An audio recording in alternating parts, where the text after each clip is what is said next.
The freedom में आपका स्वागत है। मैं सुधीर।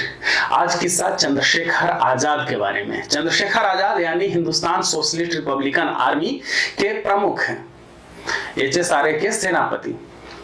ये आमतौर पर सभी जानते हैं कि चंद्रशेखर आजाद 27 फरवरी 1931 को अंग्रेजों से लड़ते हुए शहीद हो गए इलाहाबाद के अल्फ्रेड पार्क में। उस पार्क का नाम अब चंद्रशेखर आजाद पार्क कर दिया गया है। उस समय अल्फ्रेड पार्क कहा जाता था। तो उसके बाद फिर उनकी शहादत के बाद क्या हुआ, मतलब उनका शव कहां गया, उनका अंतिम संस्कार हुआ या नहीं, अगर अंतिम संस्कार हुआ तो किसने किया, इन सवालों का जवाब आज हम इस किस्से में तलाशेंगे। चंद्रशेखर आजाद जब 27 फरवरी 1931 को शहीद हो गए, उसके बाद पहले तो शव की शिनाख्त की गई और उसके बाद फिर पोस्टमार्टम कराया गया। ये बीच का एक किस्सा है जिस पर किसी बाद में दूसरे वीडियो में हम लोग चर्चा करेंगे। पोस्टमार्टम रिपोर्ट क्या आई उसके बारे में भी। आज हम लोग अंतिम संस्कार पर ये करते हैं। चंद्रशेखर आजाद के बारे में जब ये पता चला पुलिस को कि ये जाति से ब्राह्मण है, मारा गया इंसान, तो एक ब्राह्मण रंगरूट को बुलाया वहां पर अंग्रेज पुलिस अधिकारियों ने और शव को गाड़ी पर रखवाया उन्हीं लोगों से, और फिर ले जाकर के अंतिम संस्कार करने की तैयारी अंग्रेज खुद ही करने लगे। एक तरह से कह सकते हैं कि अंग्रेजों ने अपनी तरफ से अंतिम संस्कार कर ही दिया था, लेकिन फिर सामने आए चंद्रशेखर आजाद के एक रिश्तेदार। उस रिश्तेदार का नाम था शिव विनायक मिश्र।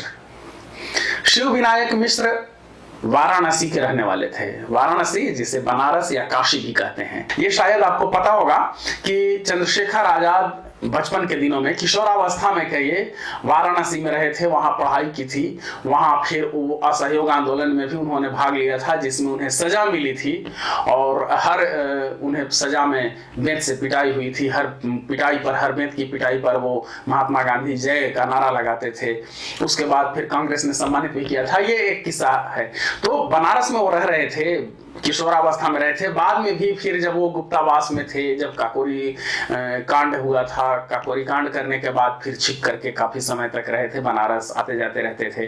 तो बनारस में उनके रिश्ते के एक फूफा रहते थे। बिल्कुल सगे फूफा नहीं थे, लेकिन चूंकि वो वहीं के रहने वाले थे जहां से चंद्रशेखर आजाद आते थे, मध्य प्रदेश से, और इसलिए ये गांव के हिसाब से फूफा थे और ये भी फूफा कहते थे। तो जब चंद्रशेखर आजाद शहीद हो गए, सबको पता चला वहां लोगों को कि चंद्रशेखर आजाद शहीद हो चुके हैं, तो वहां पर कमला नेहरू, पंडित जवाहरलाल नेहरू की पत्नी कमला नेहरू को यह पता चला कि चंद्रशेखर आजाद मारे गए। उन्हें यह पता था कि उनका कोई दूर का रिश्तेदार वाराणसी में है, नाम है शिव विनायक मिश्र। शिव विनायक मिश्र इसलिए भी चर्चित नाम थे क्योंकि कांग्रेस के उस समय बनारस में जितने भी लोग थे उनमें से एक बड़े नाम थे शिव विनायक मिश्र। तो उन्हें जब यह पता चला कमला नेहरू को कि चंद्रशेखर आजाद शहीद हो चुके हैं, तो उन्होंने एक व्यक्ति को भेजा शिव विनायक मिश्र के यहाँ। इसके बाद शिव विनायक मिश्र ने अपनी वो पूरी बात लिखी है, जो जैसे जैसे उनके साथ हुआ। ये पूरा वीडियो हमने बनाया था। शिव विनायक मिश्र अब इस दुनिया में नहीं है, लेकिन उनके पोते सतीश मिश्र उनकी विरासत को आगे बढ़ा रहे हैं, उनकी यादों को संजो करके रखे हुए हैं, या जो कुछ भी उनकी संस्मृतियां हैं, स्मृतियां हैं, उन सभी को। तो ये बनारस में वह परिवार अब भी रहता है। सतीश मिश्र वहां है, वो वहां एक कॉलेज में शिक्षक थे, सेवानिवृत्त हो चुके हैं, और उन्होंने पूरी ये घटना विस्तार से बताई थी जैसा कि शिव विनायक मिश्र ने दर्ज किया है। ये एक द फ्रीडम के लिए दुर्भाग्य की बात रही कि जिस हार्ड डिस्क में वो पूरा वीडियो रखा हुआ था, वो हार्ड डिस्क क्रैश कर गया। हमने वो वीडियो रिकवर करने की कोशिश की, लेकिन फिलहाल अभी तक सफलता नहीं मिली है। जैसे ही जिस समय वो रिकवर होगा, वो आप लोगों की सुविधा के लिए मैं उसे अपलोड करूंगा इस वीडियो पर। लेकिन जो किस्सा उन्होंने पूरा बताया वो दरअसल एक पुस्तिका की मदद से। वो पुस्तिका शिव विनायक मिश्र ने लिखी थी। अपने उसमें पूरे संस्मरण लिखे हैं चंद्रशेखर आजाद के बारे में। छोटी सी किताब है, लेकिन जितनी जानकारी थी शिव विनायक मिश्र के पास चंद्रशेखर आजाद के बारे में, खास तौर पर उनके बनारस में किशोरावस्था में पढ़ाई लिखाई के दौरान, रहने के दौरान की बातें हैं, या फिर अंतिम संस्कार की सारी स्मृतियां, चूंकि शिव विनायक मिश्र ने अंतिम संस्कार किया था बनारस में। सतीश मिश्र जी ने अपने दादा की लिखी हुई किताब, वो जिसे शिव विनायक मिश्र ने जो पुस्तिका लिखी थी, उसकी एक प्रति हमें भेंट की थी। सतीश मिश्र जी ने भी वो किताब पढ़ करके सुनाई थी, वो पुस्तिका, वो पूरा जो दर्ज है वो उन्होंने पढ़ करके सुनाया था, और वही बातें मैं उस पुस्तिका से पढ़ करके सुना रहा हूं, जैसा कि शिव विनायक मिश्र ने लिखा है। ये वो पुस्तिका है जिसमें शिव विनायक मिश्र ने अपने संस्मरण लिखे हैं। उन्होंने चंद्रशेखर आजाद की शहादत के बाद अंतिम संस्कार की पूरी गतिविधि, पूरी प्रक्रिया, जो कुछ भी हुआ, जैसे जैसे, वो सब कुछ लिखा है। मैं पढ़ रहा हूं और आप ये सुनिए, देखिए कि कैसे अंतिम संस्कार चंद्रशेखर आजाद का हुआ था। 27 फरवरी सन 1931 को जब श्री चंद्रशेखर आजाद शहीद हुए, इलाहाबाद से एक सज्जन जो गांधी आश्रम के कार्यकर्ता थे, जिनको स्वर्गीय कमला नेहरू जी ने मेरे पास भेजा था, 11 बजे रात को स्वर्गीय श्री ज्ञानचंद्र मुरब्बे वाले को लेकर मेरे मकान पियरी पर आए। आजाद अक्सर उनसे भी मिलता था और मुझसे कहा कि आजाद मारा गया। उन्होंने कहा कि उसकी लाश लेने के लिए मुझे बुलाया गया है, क्योंकि 14-15 वर्ष की उम्र में आजाद मेरे घर रह चुके थे। वे संस्कृत पढ़ने के लिए मध्य प्रदेश से काशी आए थे। मैं कुछ दिन पहले ही फैजाबाद जेल से छूटकर आया था। मैंने अपनी धर्म पत्नी से पूछा कि अब क्या करें। उन्होंने सलाह दी कि जाइए, जो होगा देखा जाएगा। हम लोगों ने विचार किया कि जितनी जल्दी इलाहाबाद पहुंचा जाए अच्छा है। उस समय कोई गाड़ी इलाहाबाद नहीं जाती थी। कई दोस्तों से मोटरें भी मंगाई गई, मगर प्रबंध नहीं हो सका। विवश होकर उसी व्यक्ति के साथ सवेरे 4:30 बजे की छोटी लाइन ट्रेन से रवाना हुआ। झूसी स्टेशन से मैंने एक तार इलाहाबाद मजिस्ट्रेट को दिया कि आजाद मेरे संबंधी हैं, लाश नष्ट न की जाए। मैं जब इलाहाबाद पहुंचा तो पहले आनंद भवन गया। अस्पताल से जब पोस्टमार्टम होकर लाश मोटर से रवाना हुई, तब मैं पहुंचा। बंद लारी में लाश आगे पीछे जबरदस्त हथियार बंद पुलिस के पहरे में जा रही थी। मेरा इक्का उसको पकड़ नहीं सकता था। मैं सीधा डिस्ट्रिक्ट मजिस्ट्रेट के बंगले पर गया। दिन के लगभग 10 बजे थे। मजिस्ट्रेट भोजन कर रहे थे। उनका अर्दली बाहर था। उससे मैंने प्रार्थना की कि साहब को कह दो मैं आजाद का संबंधी हूँ। मैंने उनको तार भेजा था, उनको मिला है या नहीं? अर्दली ने कहा, अभी मैंने उनको तार दिया है। अर्दली साहब के पास गया। वह स्वयं बाहर आकर मुझसे कहने लगे कि आप सुपरिटेंडेंट पुलिस के पास जाइए, शायद लाश तो जला दी गई होगी। मुझे पता नहीं कि लाश कहां गई। यह कार्य उन्हीं के जिम्मे था। मैं अकेला था। साथ वाले व्यक्ति को मैंने आनंद भवन से ही यह कहकर विदा कर दिया था कि तुम जवान हो, हमारा साथ छोड़ दो। इक्का वाला भला आदमी था। जल्दी से सुपरिटेंडेंट पुलिस के बंगले पर ले गया। पुलिस कप्तान ने बताया कि किसी ने लाश मांगने का आवेदन नहीं किया था, इसलिए लाश जला दी गई।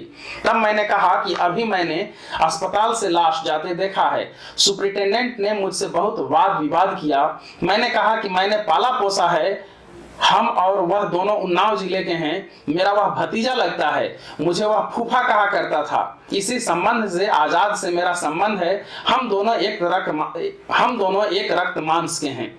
वाद विवाद में मुझे भुलावा देकर उन्होंने एक पत्र दारागंज के दरोगा के नाम लिखा कि त्रिवेणी पर लाश नहीं है, पुलिस की देखरेख में इनको अंत्येष्टि संस्कार करने दिया जाए। जब मैं साहब के बंगले से बाहर निकला तो थोड़ी दूर चलने के बाद ही एक मोटर लिए हुए श्री पद्मकांत जी मालवीय दिखाई दिए। उनको पता चला कि मैं आया हूं। उनकी मोटर पर बैठकर दारागंज पुलिस के पास गया। दारोगा खत पढ़ते ही मेरी मोटर में बैठकर चलने को तैयार हो गए। पता चला कि लाश गंगा के किनारे रसूलाबाद गई है। हम लोग उधर ही गए। रसूलाबाद पहुंचे तो चिता में आग लग चुकी थी। इंचार्ज अफसर को साहब का ऑर्डर दिया। उन्होंने कहा कि आप जो अपना धार्मिक कार्य करना चाहें कर सकते हैं। हमने तथा पद्मकांत जी ने चिता बुझाई। शव के ऊपर की त्वचा जल गई थी। आजाद को पहचाना नहीं जा सकता था। मैंने बड़ी मुश्किल से पहचाना वही थे, क्योंकि फरार होने पर भी छिपकर वह काशी आते थे और उन्हें देखने का एक आध बार मौका मिला था। अपने पैसों से हमने लकड़ी और घी मंगवाया, यद्यपि पुलिस वाले हमको खर्चा देने को तैयार थे। ब्राह्मण द्वारा उन्होंने चिता में आग लगवाई थी। फिर से चिता में मैंने आग लगाई। चिता जब जल रही थी तो मेरे और श्री पद्मकांत मालवीय के सहित गंगा में खड़े होकर चिता की फोटो भी ली गई थी। उस फोटो का नेगेटिव सरकार ने देने नहीं दिया। चिता जलते जलते श्री पुरुषोत्तम दास टंडन, श्रीमती कमला नेहरू आदि भी वहां पहुंच गई थी। लगभग 200-300 आदमी बाद में इकट्ठा हो गए। चिता बुझाकर अस्थि संचय मैंने किया।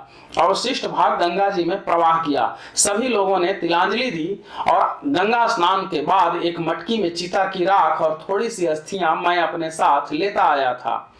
अस्थियां आज तक मेरे पास सुरक्षित हैं।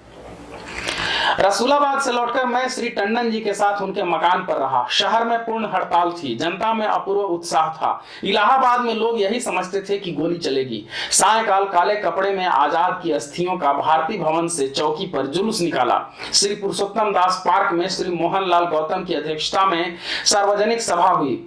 सभा आदि का कार्यक्रम छात्र संघ द्वारा हुआ था। सभा में श्री पुरुषोत्तम दास टंडन, सभापति प्रांतीय कांग्रेस कमेटी, स्वर्गीय श्रीमती कमला नेहरू तथा मेरा व्याख्यान हुआ, जिससे मैंने आजाद के विस्तृत जीवन पर प्रकाश डाला था। सभा में मुझसे कई तरह के प्रश्न किए गए। शाम की गाड़ी से मैं काशी वापस चला आया और विधिवत श्री चंद्रशेखर आजाद का संस्कार किया। काशी में 10वां के दिन यूथ लीग की ओर से कुछ नौजवानों ने जुलूस और सभा का प्रबंध किया था। मेरे ऊपर 144 दफा लगाकर सरकार ने सभा में जाने से रोक दिया था। जुलूस दशाश्वमेध घाट से निकलने वाला था। वहां बहुत से नवयुवक भी आ गए थे और सरकारी आज्ञा का उल्लंघन करना चाहते थे। बाबू शिव प्रसाद गुप्त भी उस मौके पर आ गए थे। मैं गांधी आश्रम डेढ़सी पुल के पास बैठा हुआ था। वहां लड़के एकत्र थे। 144 लग जाने के कारण जा नहीं सकता था। बाबू शिव प्रसाद गुप्त से मैंने कहा कि लड़कों को जाकर समझाइए कि जुलूस न निकालें। उन्होंने जाकर समझाया और लड़के मान गए। तो ये किस्सा था कि चंद्रशेखर आजाद का अंतिम संस्कार कैसे हुआ, किसने किया था। आप अगर बनारस जाएं तो उस परिवार से मिलिए जिस परिवार ने चंद्रशेखर आजाद का अंतिम संस्कार किया था। शिव विनायक मिश्र के परिजन अब भी बनारस में रहते हैं और उन्हें सचमुच अच्छा लगेगा अगर देश के लोग मिलने जाएं चंद्रशेखर आजाद के फूफा के परिजनों से।